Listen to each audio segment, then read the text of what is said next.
Welcome to more Witcher 3 Blood and Wine. Back inside our house right now. Yesterday we did briefly for about an hour and a half-ish, something like that. We did some side quest stuff.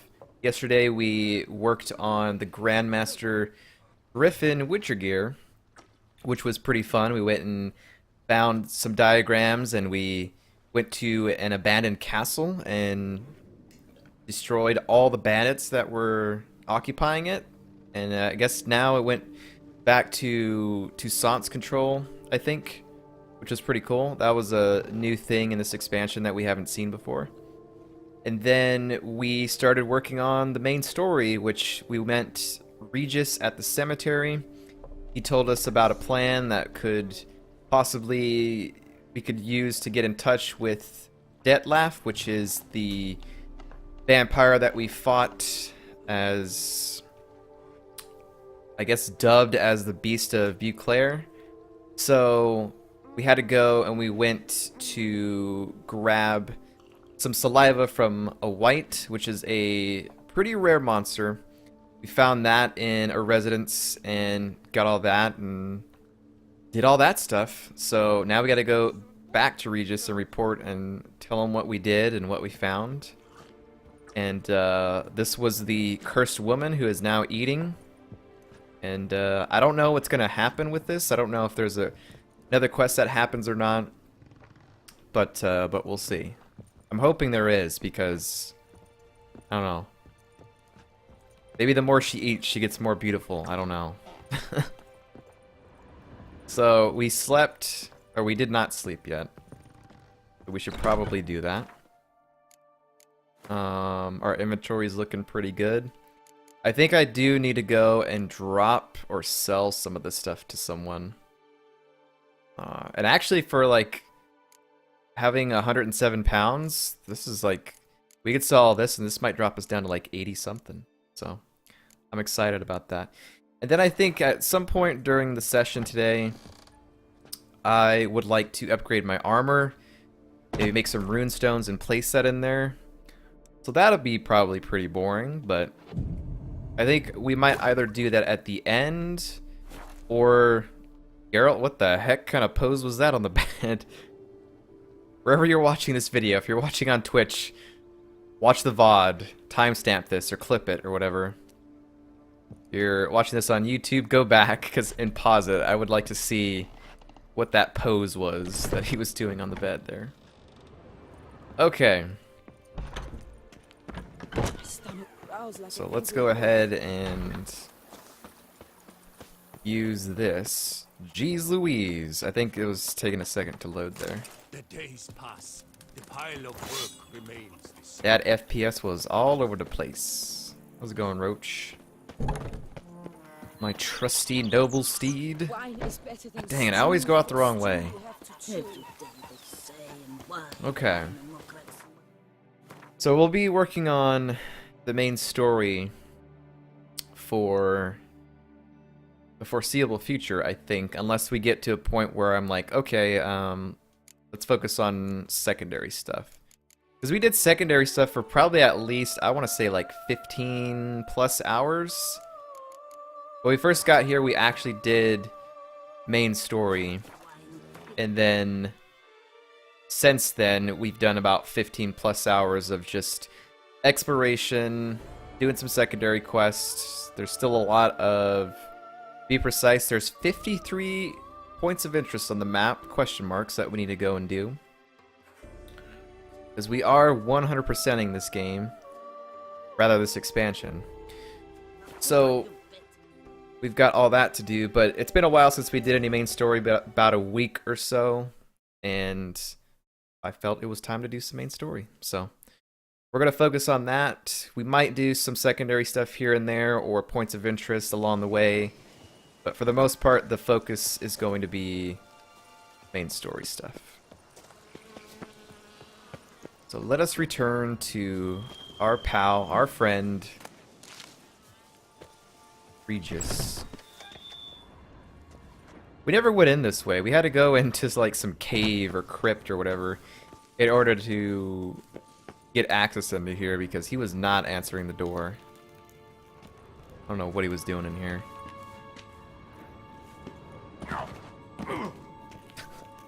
Harold, you don't need to do that.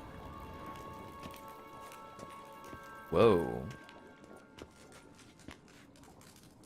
Port back to Regis? Oh, he's up there. Oh, he's brewing this stuff. What is this? Is there some sort of, like, note or something I can read about this particular tomb? Ah. Arcadius Borovic lived to a ripe old age. In fact, he lived so long, he died of boredom.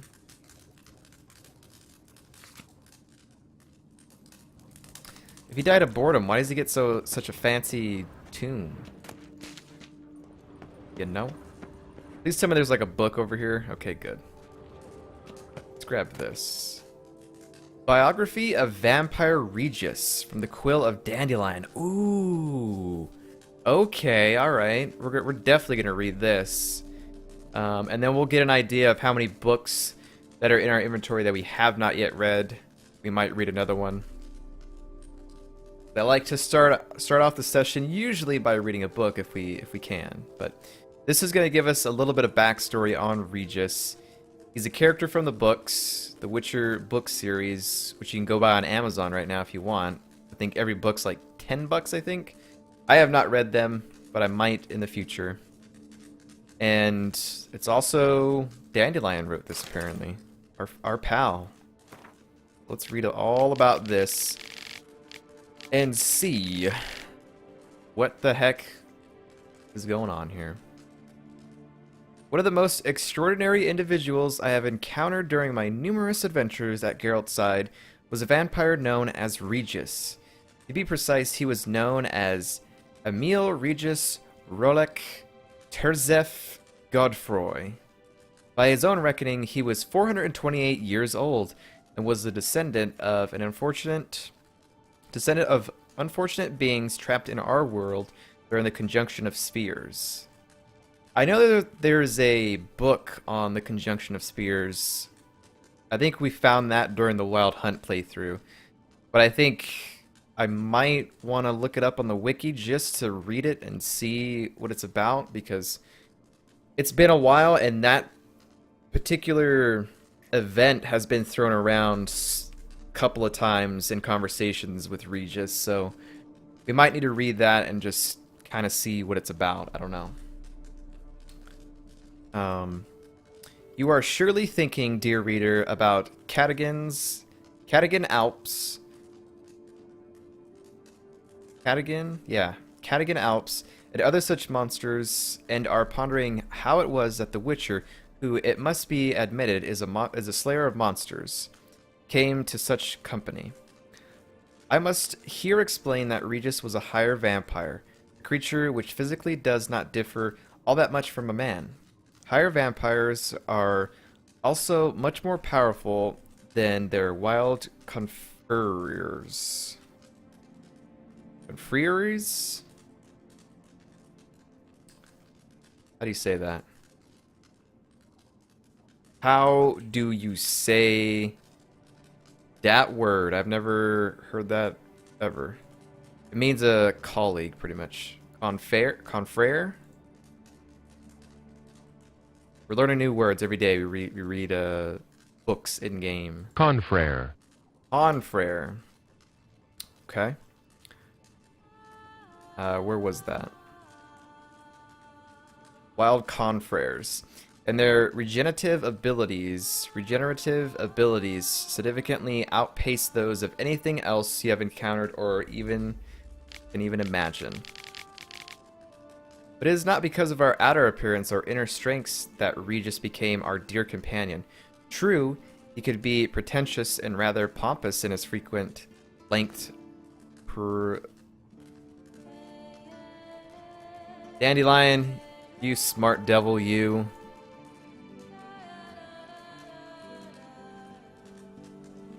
What is it? It is PR.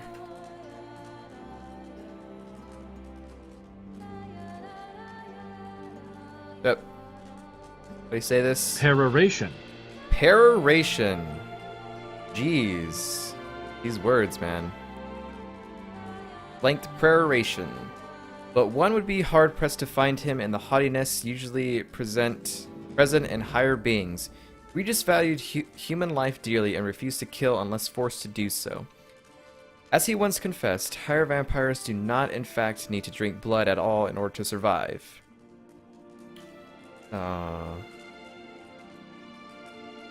They treat it somewhat as we treat alcohol. A rough grasp of this dynamic might be given to you by the fact that when we met him, Regis had been abstinent for years. He never revealed to us why he decided to join our search for Ciri. He had never met her before, nor did he live to see her. He died in Stig Castle during the battle against the Mad Mage Vilgefortz, who was responsible for the whole affair. He died for a cause which he surely did not fully understand, but he did it to defend those he held dear, and simply because it was the right thing to do. I shall always remember him as a rural surgeon reeking of herbs. That is how he came to us during our first encounter at Fen Farn Necropolis, when he treated me and my companions to a fantastic brew he made from mandrake root. Wherever you are, my friend, bottoms up. Okay, I read that. It took me a while to read this because there were some words in here that I wanted to pronounce correctly and frankly I've never heard of. So, Dandelion, you smart man, you. So this kind of summarizes the book or books that Regis was in, which is pretty cool. Alright, let's read about a panther here. Me, My Panther, and I by Abigail Latte. As a young adept of the art of medicine, I was once asked by my mentor, Nurse Hatchet, I guess, not Hatched, Hatched, to gather some herbs needed for poultices. I set out for the woods and sought ripe specimens when all of a sudden a juniper shrub began to swish and shake. It must be a Leshen or another monster of some sort, enraged by my insolent theft of the forest's treasures, I thought. Luckily, it turned out the beast was no Leshen, but a little panther. Full of pity, I decided to share the bread and dried meat I brought in my bundle with the cub. From that moment on, I brought the panther something to eat every day, and every day it waited for me next to the juniper. I almost want to say Jupiter, but it's not. Juniper. A year passed and the panther grew so big I was afraid to approach it, so I would just throw bits of meat and leave as quickly as possible. Then a sickness left me bedridden for a month. When I was finally back on my feet, I went to the woods, to the juniper shrub. My beloved panther, now as big as a horse, only roared from afar. I bolted. Panthers are beautiful animals, and they are quite fascinating as well, but I value my life, and that is it, and that is that. Alright. Read a couple of stories there.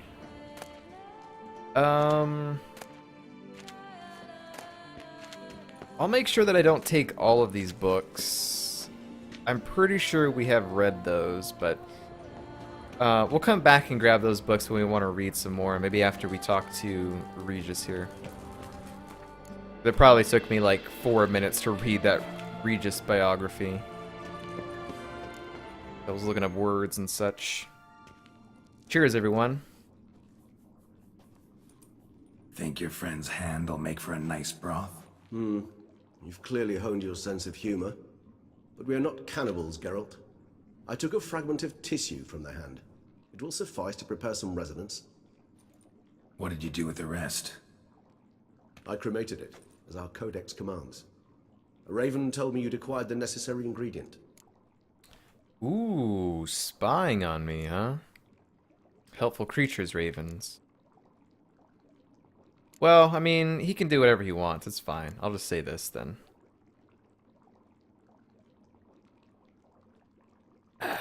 Oh, I gotta say it. I have to. Send your spies after me? My watchers. Were something to go wrong, I could then arrive quickly to help. Managed fine alone, but thanks for the thought. Gonna need much longer to finish brewing resonance? Mentioned a last ingredient, too. What about that? That, I fear, might prove troublesome. You see, to use the concoction to summon the memories of one, the solution must contain the blood of another specimen of the same species. Shouldn't be a vampire? problem. I happen to know a higher vampire who should be willing to help. Right, Regis? It's not that simple, I'm afraid. While you were away, I tried my damnedest to identify a replacement, but alas, none such exists. Not sure I understand what the problem is. Can't we just draw some of your blood? The blood must be in an agitated state. As I'm certain you know, higher vampires can change their corporeal shell. As our flesh changes, so does our blood's chemical composition. That skeleton To make a and long fish story potion. short, I shall need to induce in myself a state of strong psychokinetic arousal. In brief, madness, rabidity. And that stands to be very, very dangerous. Rabidity. Dangerous for who? Or who for? Dangerous? Why? I mean, you'll still be you, right? True. Gonna turn into But a I should be Hulk. highly agitated, in a state of fury. You know better than I that fury cannot be controlled. If you've ever seen state of an fury enraged bringer. vampire, you know very well that all who find themselves nearby will be in grave danger. How will we handle that? I'd rather not have you lunge at me, claws extended. That makes two of us. But worry not. I've thought it through very thoroughly. Details to follow soon. How do you plan to induce this state? Alright, so what do you want to do? We shall visit Teshem Mudna, an ancient vampire estate. There we will find cages suspended in the air. I will enter one, be confined. You will lure beasts there. Beasts you will then kill. The bloodletting should prove profuse. Abundant enough so that the blood scent will drive me mad. Wild. Really? Okay. That sounds pretty interesting. There might be some pretty cool things at a higher vampire estate. Like, I don't know, maybe a trophy or maybe some paintings that we could use in our house. We only have one painting so far. This place, Tesha Mutna. Mutna. However he said it, he'll say it. Tell me more. Teshem Tesham Mutna. What's it Mutna. like? It is a place of torment. A torture chamber. Long ago, shortly after we'd arrived in this world, one among us named Kagmar developed such a taste and lust for human blood that in one night he could imbibe an entire village. This brought trouble on the entire species. Common folk wearied quickly of living in constant fear. They began to hunt us, seek the aid of mages and witches in tracking us down. So what? Not like they could ever hope to kill you. But they were bothersome. Forgive the comparison, but when did you last enjoy mosquitoes buzzing around your head? In any case, the other vampires decided something had to be done. Kagmar had to be caught and punished. A torture chamber was thus outfitted in the dungeons of Teshem Mutna. Inside it, a cage made entirely of a special alloy of silver, dalvinite, and meteorite steel.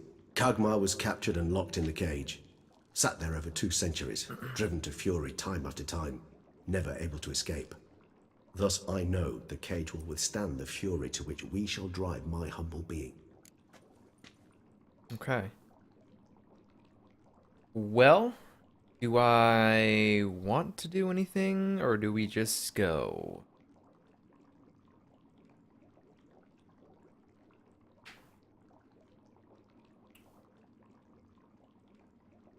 I'd imagine this guy's body or skeleton would be there. I like that skeleton in the hat, by the way, that Indiana Jones hat.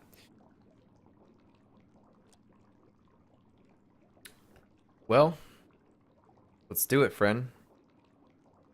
See no reason to dawdle. Tesham Mutna.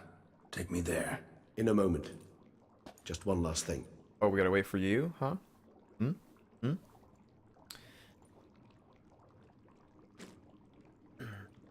What was that? Blood. Oh, the last favor the Raven did me. I've also taken some Sancurium, a solution that sharpens one's sense of smell. One drop of blood shall smell like a gallon to me now.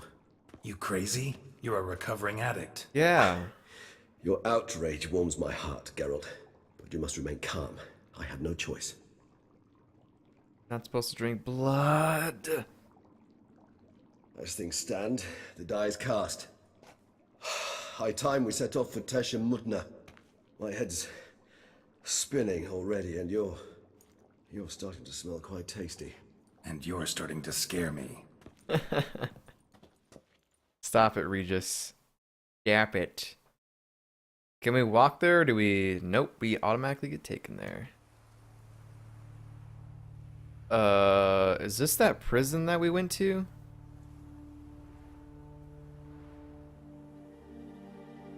No, I don't think so. I love this this panning shot here, this fly around. We have never been here before. We have arrived. The sacrificial chamber of torture and torment lies underground. Sure you want this? Sure you know what you're doing? I can only hope I do. Please, let's go. The longer we delay, the less control I shall have of my faculties. I'd really prefer not to hurt you. The way he said faculties, I thought it sounded like he said something else. Lead the way, my friend. Lead the You way. lead.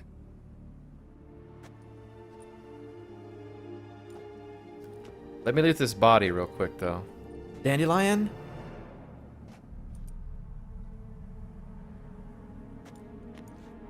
Scurvers must be getting close to their feeding ground. Correct. I told you there'd be danger. We'll have to lure them into the chamber, it sounds like, then. Beyond this wall lies... An ancient vampire dungeon. Seen a lot of things in my time. Nothing quite like this, though. I feel honored. A man with such a wealth of experience, yet I'm about to show him something new. Now, to open it. Do the Twilight Zone thing where you mark it with chalk. How the hell? It's an ancient form of protection against unwanted guests. The mechanism which releases the latch reacts only to a hired vampire's blood. Tricky mechanisms, a vampire hideout. Fortified, secured. Must have been important to your species once. Toussaint. Toussaint. Okay, we got a couple of things that we can read about him, so let's do that real quick. First of all, let's read about Tesha Mutna. Where is this exactly? Okay, so this is down here. Awesome. What does it say about Tesha Mutna? It is widely accepted that vampires came into our world during the conjunction of the spheres. Probably should read that or look it up at least. They quickly spread across all the continent, trying to adapt to their new situation. According to legend, one of them, Kagmar, settled in Toussaint. Grim tales are whispered about his deeds. Whether he truly even existed is hard to say. The tales do agree on one thing, however. Kagmar's story is inextricably tied to the mysterious fortress known as Tesha Mutna. Right?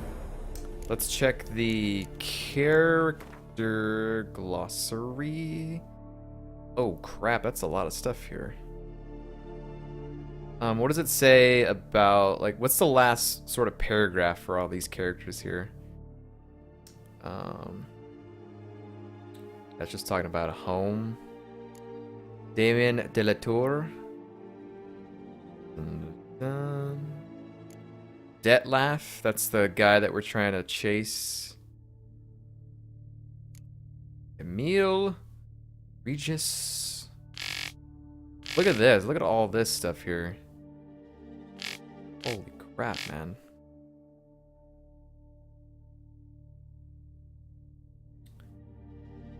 Let's deliver it. However, there was still one thing missing: the blood of a higher vampire. Okay. Vivian. Good to know, Vivian. Good to know. Alright. Let's go ahead and save it here. What happens? Any sort It shall of... always be so. Oh. During the conjunction, the gate from our world into this one opened upon this land and no other. This was the first place we saw. Okay, we're gonna read this conjunction of spears thing, because I need to know right now. He's throwing it around like nothing.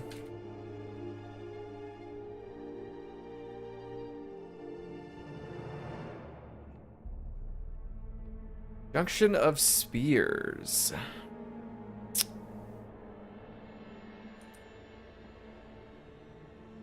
Let's see, there's gotta be like a book that we can read. Oh yeah, there's one right here. Conjunction of the Spears. This was what it says. This was a book in The Witcher 3 Wild Hunt. In one of the apartments in Novigrad. Let's go ahead and read this, I guess. As long as there's no ads that play. Scholars have many vices. Possibly the worst among them is a tendency to describe the simple in unnecessarily complex terms, to dress the plain the garb of false learning. The conjunction of spears might serve as an excellent example of this. This name, so mysterious to a commoner's ear, could be replaced with the much simpler alternative, when the worlds collided. The phenomenon itself can also be explained in terms simple enough for a child to understand. Imagine, dear reader, that our world is a ship sailing on a great sea. From its deck we can see other distant vessels. Those are stars. These vessels each bear their own goods and their own crews. They usually pass us at some distance, barely visible specks, even views through a spyglass. Once every few thousand years, however, a storm breaks above the cosmic sea. A storm so strong it tosses the ships towards one another, making them sail check by jowl. Part of the crew of one ship can, at such times, move to another place, and some of the cargo from one ship's hold can spill out onto a neighboring vessel. When the weather calms, the ships separate once again and sail their separate, invariable, different ways.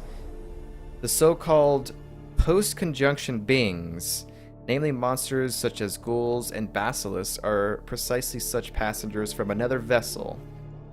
And when humans are castaways, flung against our will from somewhere far away onto a world previously inhabited by the elder races, once here, we learn the arcane mysteries of magic, unbeknownst to us before. Could the worlds collide once more? Perhaps. Can this cataclysm be avoided? Or that opposite hastened? Some scholars believe there are beings who have mastered this skill, who possess rare genes which allow some to seize the helm of our vessel and steer us to safer waters or to our doom. So, apparently it's, as my voice gets high there, apparently it is sort of like things from other worlds deciding to mix with the current world that we're into. Junction of Spears is a cataclysm which occurred 1500 years before the events of the novels, trapping many unnatural creatures in this dimension, including ghouls, graveers, and vampires. It was during this time that the elves, say humans, or more specifically, blah blah blah, first appeared. Okay. There was also stuff in Witcher 1 and Witcher 2, and even Witcher 3. Oh, that's what it is. All right, so if you've played the Wild Hunt and you have seen the sort of the last section when you are battling the Wild Hunt, and you look up in the sky, that is the Conjunction of Spears. Okay, got it. Human husbandry and care. Human husbandry and care? This for real? The author observed humans, their behavior, over the many years he spent breeding them. Morally suspect though it may be, it's a thorough survey of the topic. I apologize for all the reading so far, but we'll read through this one and then we'll hold off on it and actually get going here. The most important aspect of raising human livestock is to provide the herd with conditions that, on the one hand, guarantee their survival, but on the other hand, do not extend too far beyond the minimum needed for that survival. It should be borne in mind that people are creatures bestowed with great intelligence, or rather cunning, and instincts that allow them to gain as much as possible from their environment. In terms of husbandry, this means humans will always try to obtain more than we give them. It is recommended, therefore, to provide each individual with a place to sleep, a meal twice a day, and a permanent access to water. These conditions, which might seem overly luxurious to some, ensure the optimal production of high-quality hemoglobin. Globin? More details on diet in later chapters. Also essential is access to air, without which humans die within minutes. There is no need to be concerned about the ability for human livestock to multiply in the conditions described above. If they are ensured a minimal existence and male and females are mixed, they will copulate irrespective of whether they are in captivity or not. It is worth mentioning here that there is a school of thought that suggests treating human livestock with greater freedom and care, including providing them with a better quality fodder and certain degree of freedom.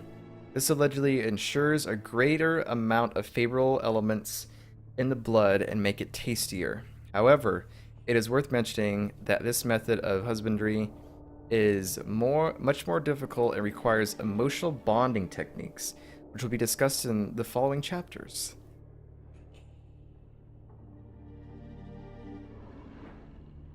Author